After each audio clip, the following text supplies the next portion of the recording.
Welcome to the Undiscovered Gems podcast, hosted by NBA legend and business powerhouse Charles D. Smith, highlighting today's best and brightest business minds.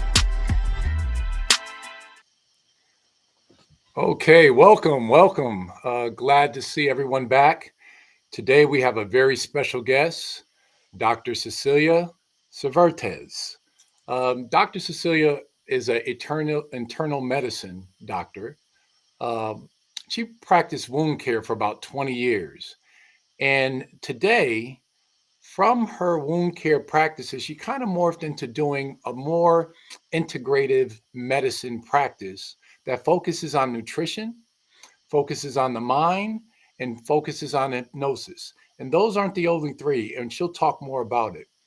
What I like about her background, when the mind and body is connected, and a lot of you know I come from a professional sports background. When your mind and body is connected, you can do incredible things. You can do incredible feats. You hear so much around the world of people doing so many great things with strength, with their mind, with their body, speed, and they always talk about the mind and body being connected. So if you want to hear from a coach in medicine that knows a lot about the mind and body being connected, then sit down and go for a ride as we go on this interview. So Dr. Cecilia, how are you today? I'm doing wonderful. Thanks for having me. It's great for you to be here. So we would like to know a little bit about your background. So just take a moment and tell us a little bit about how I started in saying you kind of morphed into this practice and you did wound care. So talk to the audience about how that happened. Well, initially, I did a regular medical practice for about 15 years. And then I decided I wanted my own practice, and I bought a wound care practice. And I started learning about that. And I did that for 20 years, um, really treating people's wounds that were visible, that you could see. The wounds that you can't see are inside of people, and it has to do with their mind. And I realized while doing that practice that there was just more to fixing or helping that wound, that external wound, to heal. Patients would give me clues as to what was going on in their mind. They'd tell me, I know what to do, I just don't know. I just don't do it. And I thought, well, why not? Why wouldn't you do something like that? It was going to help you to heal.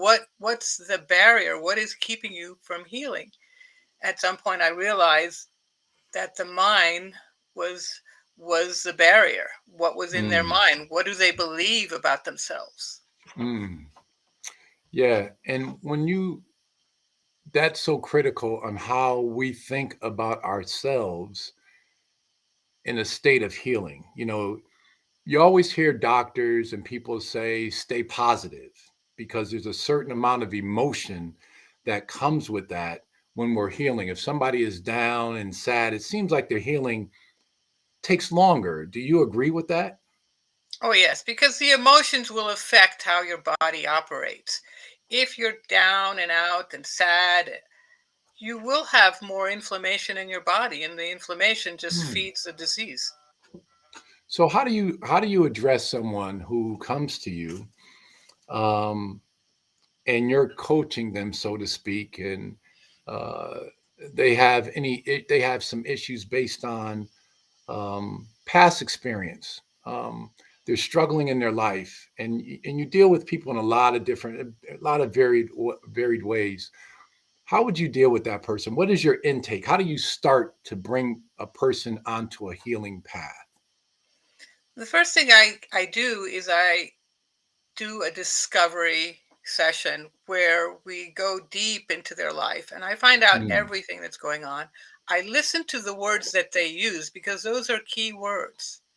What's prominent? Are there emotions that are coming up? Are there beliefs and limiting decisions that are showing up in their world? What is it? They will tell me. And some of these things are truly unconscious to them. They don't even realize, but it comes out. And so while I'm doing the intake, I am writing everything down as much as possible, word for word, especially those key mm. words, because those are the things that we need to address. Right. And there are a lot of people who um, they just have so many things, so much garbage in their past that prevent them from moving forward. You hear of so many specialists that deal with people that have uh, emotional wounds from the past. Now, something that you said earlier is you do like timeline therapy. What is that? Timeline therapy we use to help people release their negative emotions and or eliminate limiting beliefs by discovering the root cause. What is the root cause? When did that first occur? And we deal with that. And in discovering the root cause, we also find out what did they need to learn from that experience, because that will allow them to move on once they realize what they learned from that, because a lot of people don't look at what they learned from their challenges. I look at things as challenges and not problems. Everything that happens to us, I do believe, happens to us for a reason, because it will challenge us to find a solution and even to improve ourselves. Yeah, I've lived a life myself that says failure is written in pencil. It's erasable when you learn from it, and we need failures in our lives to excel. Now, can you give an example or a time when you've actually worked with someone and found a timeline incident and you pulled them from that point on forward? I've had many clients who, when they go back to their timeline, to that root cause, they may find an incident that they forgot about, they didn't know about, and it was Mm, significant. And here's the thing about timeline therapy: we do it not, we don't want to know the about the content so much. It's the context that's important.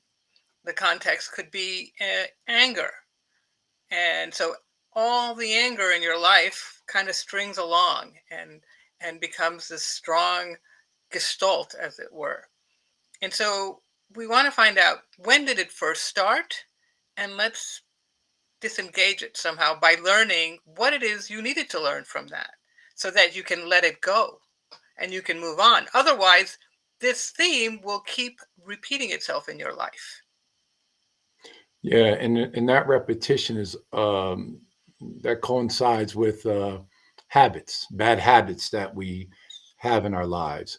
You run into so many people that take sports, for example. We have professional athletes that have played for 20 years. They don't, they leave the game, but they retire, but their mind is still in the game. Their bodies are gone, but their minds are still in the game. And how do we know that? When players get together 20 years later, they all start doing the same things they did 20 years ago, saying the same things, acting the same way. And there's something wrong with that. Um, and so when you just mentioned that, it made me think of that. So there are habits. How do you break those habits though? Because if someone doesn't know and they're walking around and they think they're fine, but they have things that are not allowing them to move forward in their lives, how do you deal with that? Well, we find out, well, if someone has a certain habit they don't like, we want to find out what's the trigger. Mm, What makes you start that habit, go into that routine, and what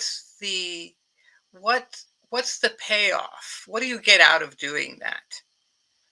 mm-hmm, And that's very important, because when we find out all those components, we can we can keep the same trigger, change the routine that you do, and keep um, the same reward that you get from it. mm-hmm, We can change habits. We need to find out how they do it, step by step, in order to break that pattern, to break that loop, and install a new habit, a better routine. mm-hmm. And this goes into teamwork as well, because a lot of sports franchises today hire doctors. They hire uh, behaviorists to come in and work with the teams in a lot of different ways. So people with your background. Um, so you're sort of like a coach. When you get an individual, you're coaching them to move their lives forward in a place where I guess they want to be. Where they Um, want to be. Yeah. so, how do you go about doing that? How do you coach them? How do you build the trust? How does someone work with you and you begin to move them forward? How do you see it happening? Well, it starts with doing that intake first, finding out, Hmm. discovering what are the things that are their obstacles. And then from there, we want to deal with all those negative emotions. And that's where timeline therapy comes in. We use timeline therapy and some other techniques to get rid of all that negative baggage they've been carrying around for years. We want to do all that heavy work up front, get rid of all the negative stuff, the negative baggage, and then see how they feel afterwards. Hmm. And then after I'm sure that we've taken care of all that negative stuff, then we can move on to do the positive work. That's where hypnosis comes in, where we are helping them to install positive things that they want to do in their life to change their habits. We may use some other techniques for habit change as well. But we have to start off by getting rid of the negative. Sure. And there, when you talk about hypnosis, that's one of those things where some people believe it, some people don't. You've seen people use it for comedy, making person walk on the floor like a dog and bark, things like that. Um, but hypnosis is real, and I've never been hypnotized, but I have a sense of understanding. People have all sorts of gifts around this world, and I don't take any of them for granted. But how do you go about healing someone through hypnosis? Well, hypnosis is a brain state, really. It's a relaxed state. Hmm. So, and most of the best hypnotists will tell you that all hypnosis is self hypnosis. We hypnotize ourselves all the time, we don't realize it. We are in states Hmm. of hypnosis throughout the day when we're driving home from work and we automatically get there and we realize, well, how did I don't remember all the details of getting here and somehow I got here. Um, we were in a more or less a hypnotic state. Our brain waves were slowed down to an alpha state, a very relaxed state, and we Hmm. did a behavior that is now automatic to us. Hmm.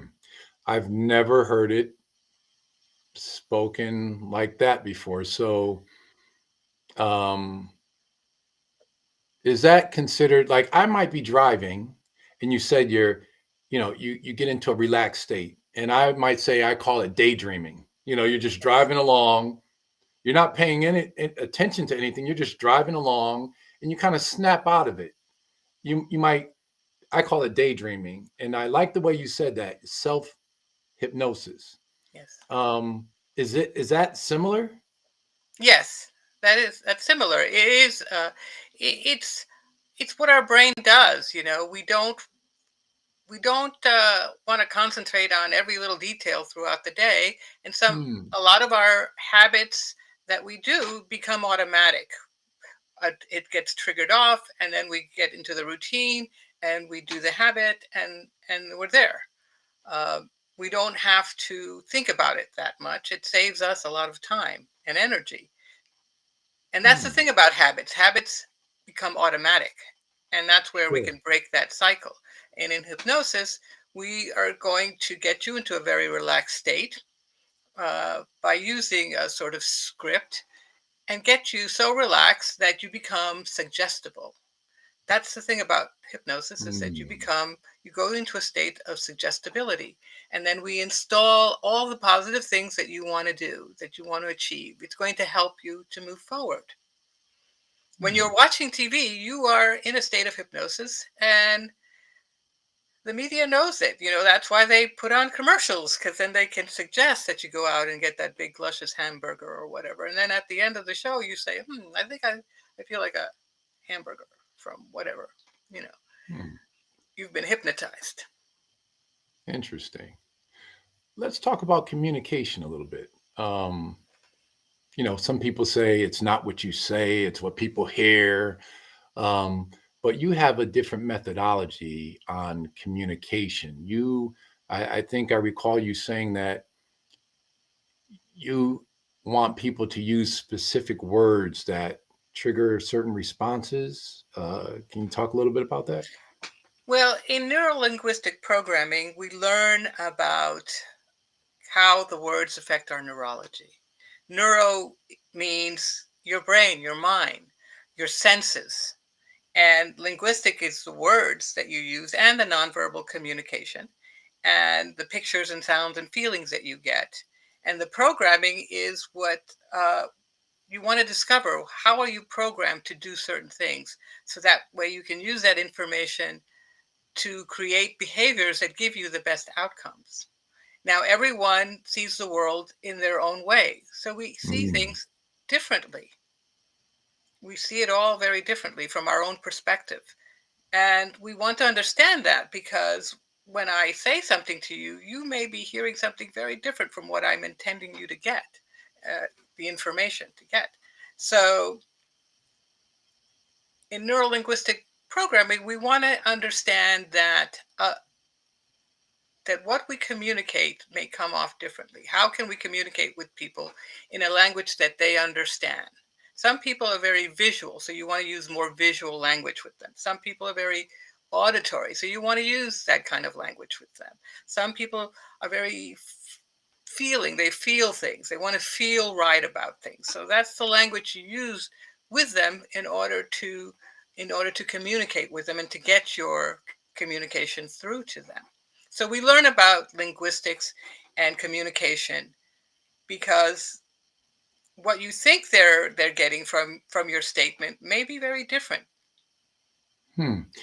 Some people, uh, well, a lot of people, you get a communication style from the way you grow up um, in your home, um, your friends that you hang around with.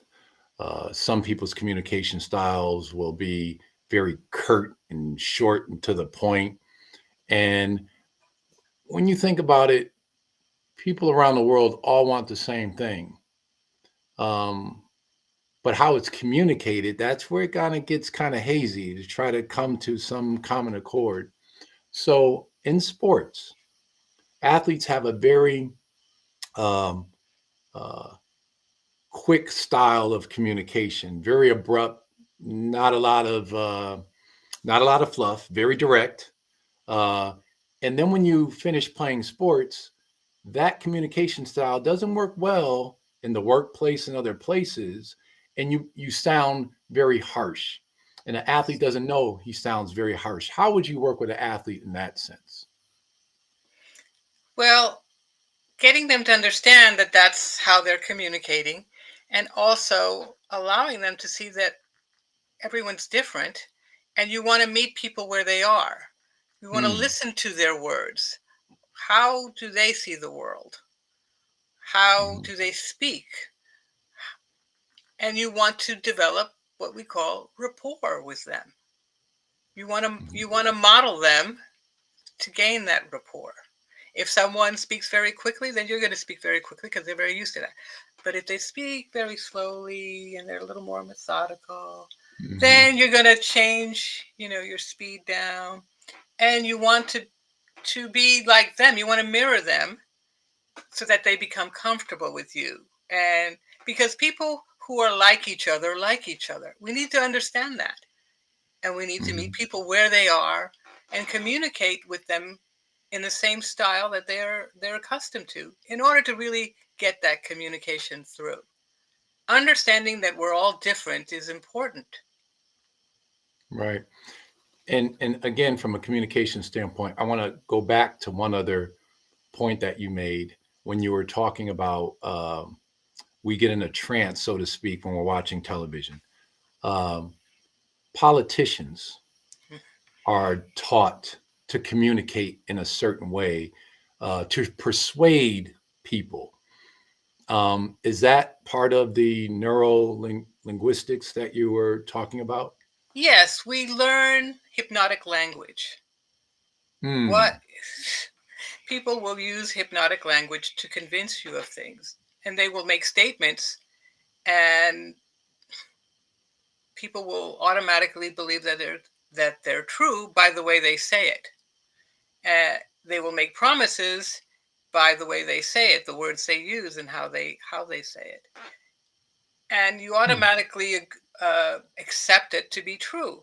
But when you break down the statement, you realize that it's unqualified. There's no proof that what they're saying is true, or there's not enough details to really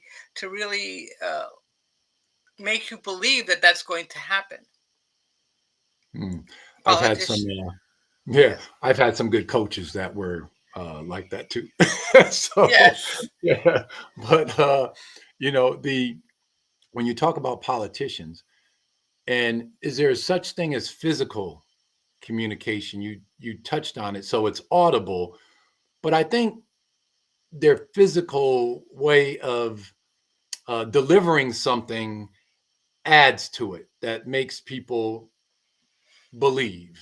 Is there something there to that? yes. There's body language that they use that can be very convincing. Um, how they where they look, how they look, where they point, the tone of voice, all these. So most communication is unconscious. 95% of our communication is nonverbal, and only 5% is our words. So you have Really? to look at the body language. How are they? This is lawyers look at this, in the court. Are they believable? Or policemen, when they question you, do they look believable? What's their body language like? We also learn about eye patterns in neurolinguistic programming because our eye patterns will tell us uh, where their thoughts are coming from. Yeah, you are such a source of information. I feel like I'm your client on this podcast, getting information from you. Um, when we talked about earlier, the communication and behaviors and different things that you've learned through wound care. I want to go into nutrition now. Yes. Um, uh, we kind of touched on if you're not feeling well, you don't heal as quickly. But nutrition plays a real serious role in all of this in our daily lives, not just being sick. But what did you learn?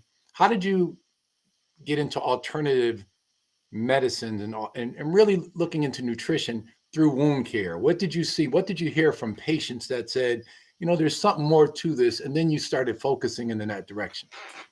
A lot of my patients in wound care were diabetics. They're diabetics, Okay. and oftentimes their diabetes wasn't well controlled. So I knew there was a lot of inflammation in their body. Inflammation will not allow you to heal. Hmm. Inflammation is how disease starts.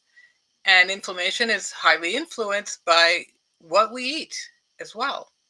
So there are better diets, anti inflammatory diets that can help reduce the inflammation in the body and allow us to heal.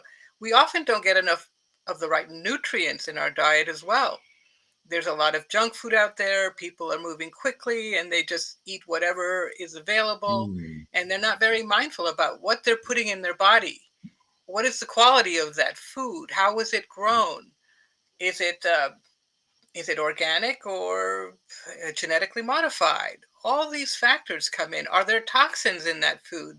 Were there pesticides Sure. affecting those vegetables? Just a myriad of things and problems that can affect what we're putting in our body because our food is our fuel. So if we're putting bad fuel into our body, you Hmm. know, we're going to get a bad result, unfortunately. So, what do you prescribe if you're dealing with a diabetic? What do you tell them as far as their eating habits? How do you work with them for them to turn it around through nutrition? I want to discover what they are eating. I want them to be absolutely honest with me because sometimes they'll keep things from you. They're embarrassed about it. What is their blood sugar control like? How often are they checking their blood sugars? What is Hmm. their A1C? Things like that. Things that will tell me if they're under good control or not so good control. If they're not under good control, then I know there are things that need to be changed. Also, how do they feel about their life? What are their emotions? Their emotions will affect Hmm. their body as well because the Hmm. mind informs the body. We have to remember that. So, If they're in a bad state of mind, they're less likely to follow good habits. They want to kind of medicate themselves with food and with sugar because it gives them that initial high. So that's what we have to work on. We have to work on habits and the foods they're eating, what's in their house, what's their support system. Are the other people in the household also eating like that? Are they going to support you in changing your habits? Hmm. There's a variety of factors there. So, one last question before we close out. If someone has diabetes, type 1, type 2, is it reversible through nutrition and Type 1 diet, exercise? yeah, type 1 is not reversible. You Hmm. have to live with it and you have to learn to live with it. You learn Okay. how to deal with those challenges and improve your behaviors. Type 2, potentially early on, I believe that it can be reversed. I have had patients who have reversed it by really improving their diet, adding exercise, and also improving their mindset. Hmm. It's holistic. It's a holistic approach. That's what we need to take with everything. We're going to have challenges. Some of them we can do something about, some of them we can't, but we work with what we have, and we improve ourselves by having the best habits. Got it. Dr. Cecilia, thank you so much for being on the show. You are a wealth of information. I have your email address. I may be calling you. This was so informative. Thank you for your time. Thank you so much for this opportunity. We hope you enjoyed this episode of Undiscovered Gems with our host, Charles D. Smith, highlighting today's best and brightest business minds. Brought to you by Pods Entertainment Group.